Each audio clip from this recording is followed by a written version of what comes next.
Welcome to another version of Field Phone Ops. Today's episode we're going to talk about the Netherlands TA-3017 field telephone. So sit back and we'll get started. And this is a Dutch TA-3017 field phone. This is it. These were developed in the late 50s when NATO was first starting to kick off, and all the NATO countries, where a lot of them were making their own phones. They'd previously been using leftover German stock, the old FF-33s from World War II that had been repurposed by a lot of countries, or they're using American EE-8s. This phone was built by a German company for the Dutch Army. There's some of these out there in the German version. They have a different number and different markings, but basically function the same. This is it. It consists of this canvas cover with a carrying case. This is it. A Bakelite phone. If we wanted to, we could actually remove this phone from the case itself. It's got schematic diagrams on here. Serial number right there. Manufacturing markings. There's the actual marking from the Dutch military. Basically a two-wire field phone. Hand ringer right here for the magneto to crank. You can connect the handset in a couple different spots. One of them is right here on the back. There's a plug. There's also a spot right here for the three-prong handsets, like the old World War II and Korean War chest rigs they used to have that had three-prong plugs you could plug in there. Also, I'm thinking, I don't know, you could plug a handset right in right there. Next to it right here in this spot, these are the binding post connection points. You unscrew the binding posts, you put them in there, tighten them down, and they're tight. Operates on 2 D-cell batteries. This is the compartment right here. I like how they have it set up so you can tell which battery goes which way and which side. And to operate that, it's very easy. You swing that lever over, and you'll work it up, and this compartment will pop open. That's it. And we'll go ahead and close it, and we'll go ahead and back down, and away we go. Has a ringing bell on it. Has no volume adjustment. Like I said, the magneto crank is right here.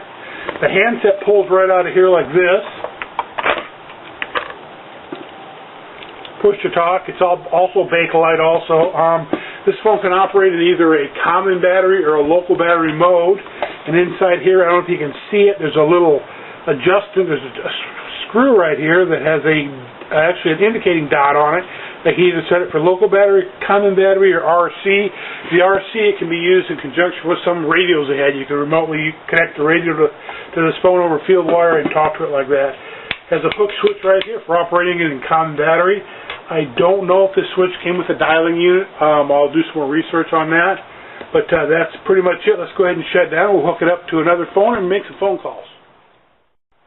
Okay, I went ahead and hooked up to my EE-8 to make some test phone calls. And we'll go ahead, and the first thing I'll do is we'll call from the TA-3017 to the EE-8 using the hand magneto. Here we go. Pretty strong ring. We'll go ahead and do an audio check. Test 1, 2, 3. Test 1, 2, 3. Test 1, 2. Loud and clear. That worked well. Now we'll go ahead and we'll call back the other way. We'll call from the 838 to the 3017. If I can get it to crank here.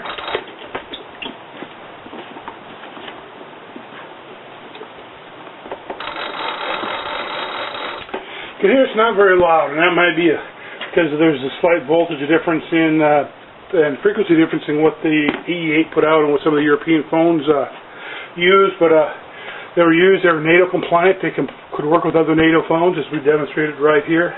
I want to emphasize one thing on the common battery. It talks about phones operating on common battery.